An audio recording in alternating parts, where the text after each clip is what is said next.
wanted to preface the service this morning with something that I'm sure that is going to color a little bit of our discussion.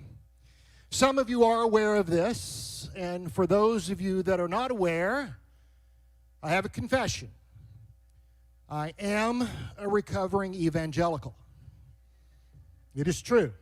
It is true. I grew up in a very fundamental conservative church. Every Sunday morning we were there. When the doors were open, we were there. Sunday morning, Wednesday night, Bible study, fellowships, church camps, youth rallies, tent meetings. I read books about the end times and Revelations. I didn't listen to any secular music, only Christian music. As a matter of fact, one of the fun things that our youth group did is that we would create a bonfire in the parking lot after church and burn rock and roll records. Seriously, we did that, yes.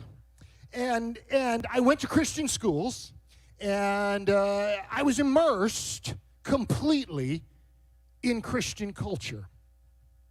And I look back on those days now that I've found unity, and I look back on those days, and I am conflicted because I have very strong emotional connection to that period of my life.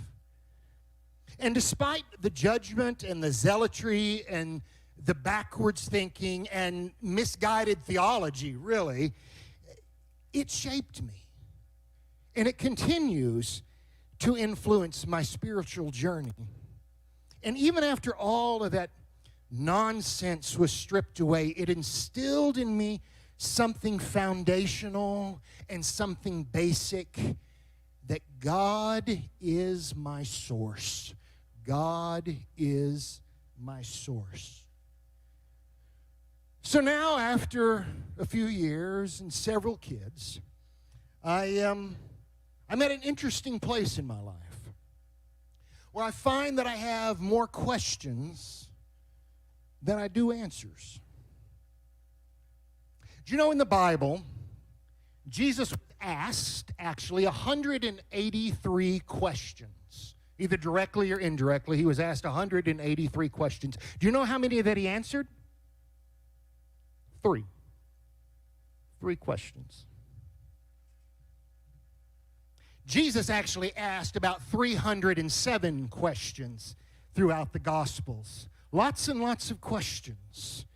And it would seem to me that this sets up kind of a pattern for imitation, living the questions. And yet I find it rather interesting that the church has become the official establishment for all of the answers. I digress. So I have embarked upon this frightful, liberating journey of deconstructing my faith, examining core beliefs, and I am determined to seek and to knock and to continue to ask the hard questions. And so this is kind of what our sermon is about this morning. Over the next 15 minutes, I'm going to kind of carry you along with me on this journey, this path that I've been on. So the world is changing. Ideas are changing. Doing what we've done before or the way that we've always done it is broken. Even recently, COVID has affected how we live. Isolation, fear, loss of trust, and also the appreciation of human connection. People are viewing how they do life differently, how they do work differently. How do I do God differently? How do I do church differently? There is a loss of faith in the system, especially among young people. See, this is a generation of people that is searching for an experience rather than a belief.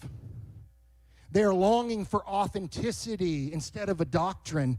And frankly, what the church has served up for the past 100 years or so is just really not marketable any longer.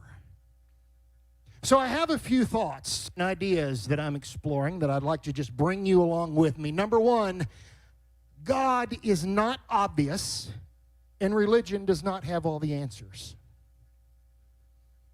Most organized religion dispenses doctrines. when they should be encouraging transformation. God is not obvious, and nor is he predictable. We experience God in uncertainty. We find God in the mystery. Instead of a system of beliefs and doctrinal certainty, we should encourage curiosity in the mystery of the depth of spiritual discovery. And perhaps this idea of a personal God needs updating or a reboot.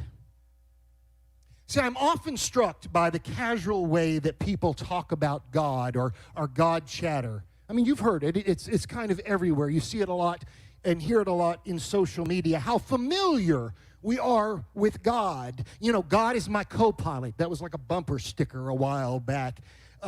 We dispense anecdotes about as if he were our life coach or our BFF. And I'm not sure that this casual familiarity with the divine is helping to attract a generation longing for authenticity.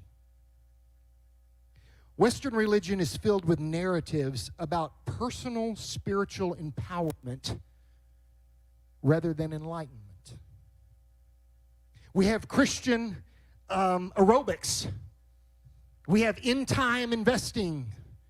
We have Bible study, which is actually a self-help group sanctified by John 3:16. We pray for a good parking spot, or we pray that God would favor this team over another team. And Christianity has become a give-to-get strategy for personal victory, an individual victory over debt, over obesity, over low self-esteem, instead of a collective victory over injustice, or poverty, or war, or environmental degradation. Faith has become essentially an individual transaction.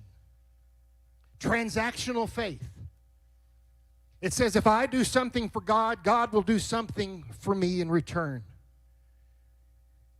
We have humanized God to the point of crippling the divine relevance.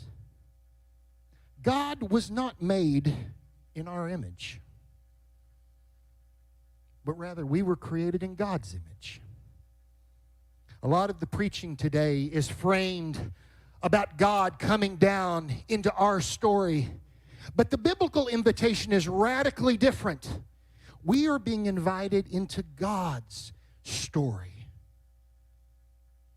And we tend to still see God as up there, somewhere above the ceiling, above the clouds, kind of this master puppeteer controlling and directing all things, handing out favors or judgments upon everything and below. But God is not up there.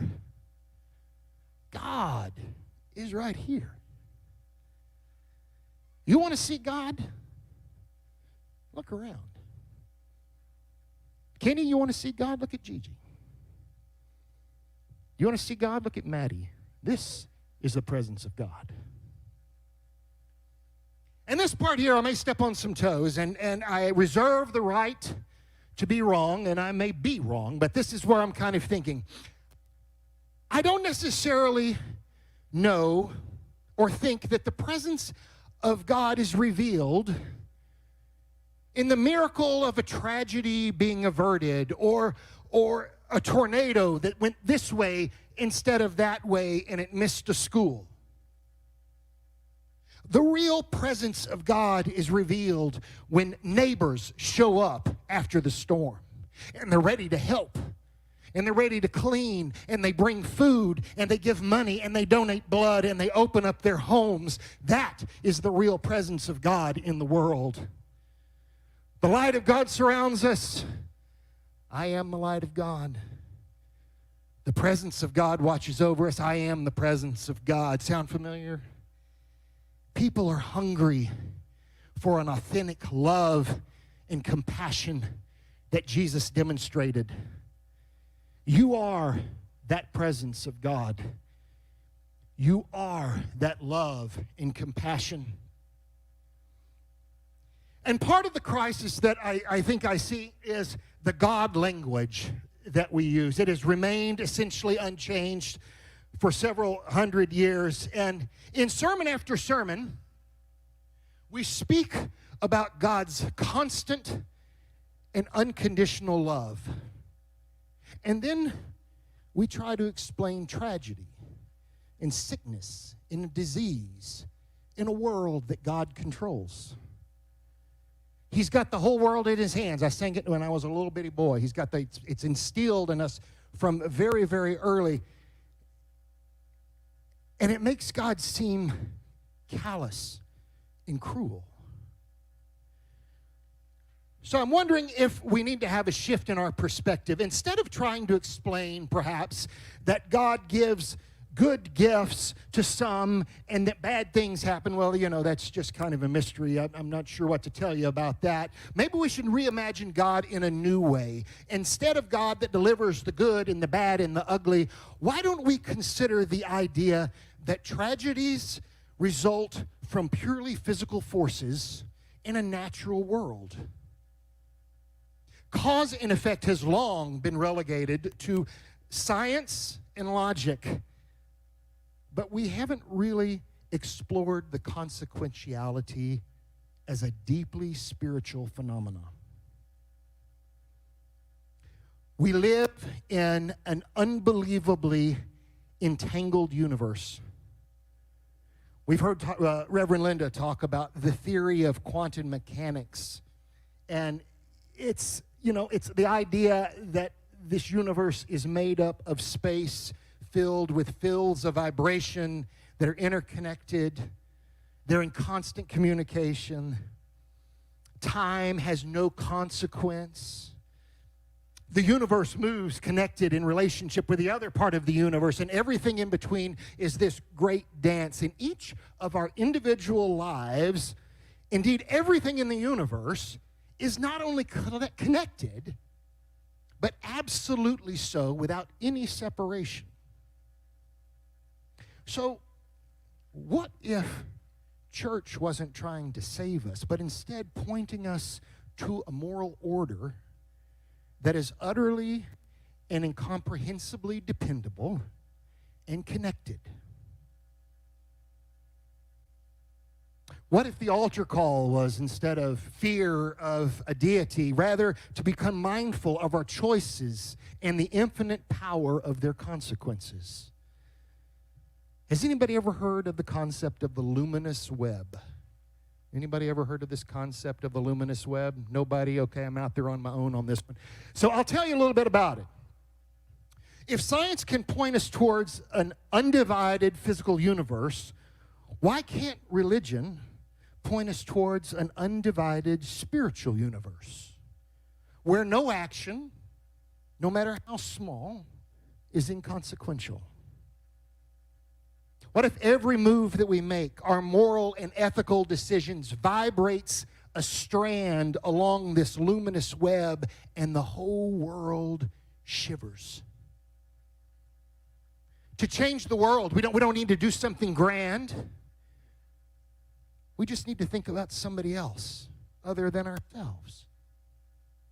Call somebody in your contact list. Ask them how they're doing. And really listen.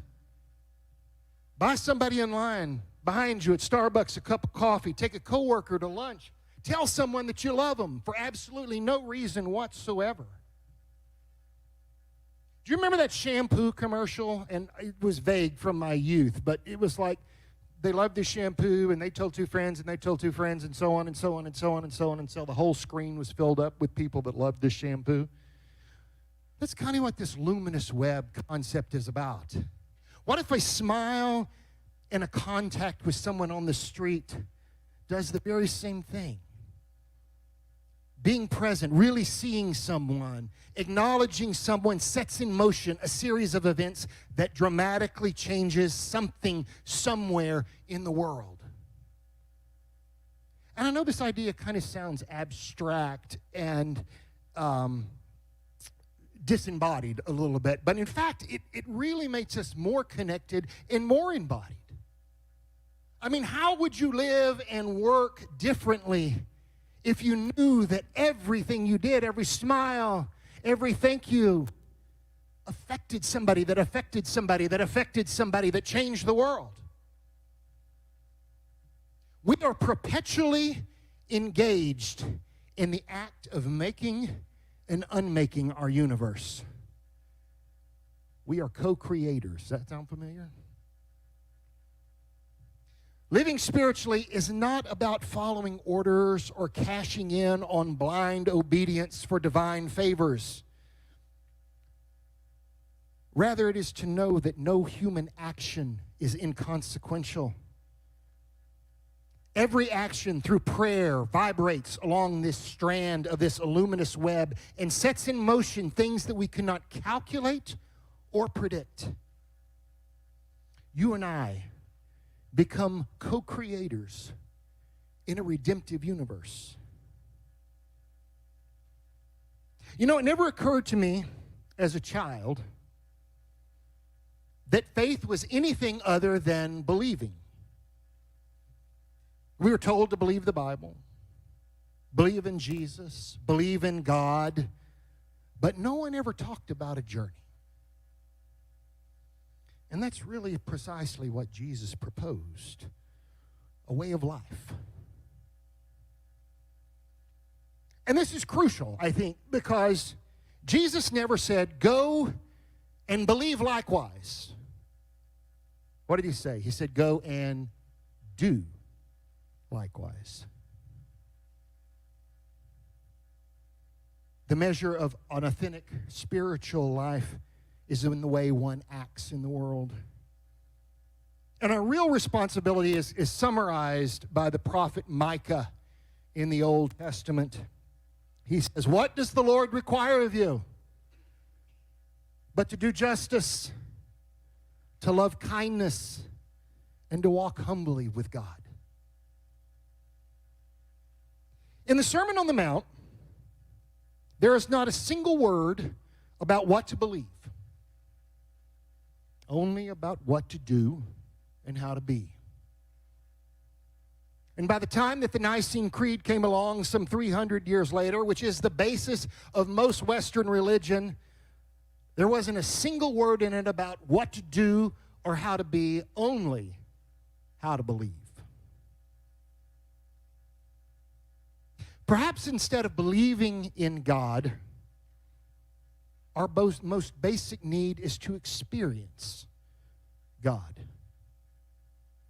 in the ordinary, in the actual, in the day-to-day, in the now, in the sorrow, in the joy, through the sublime beauty of nature, in the mundane, to experience God in you, to experience God in me. That's all I have for you this morning.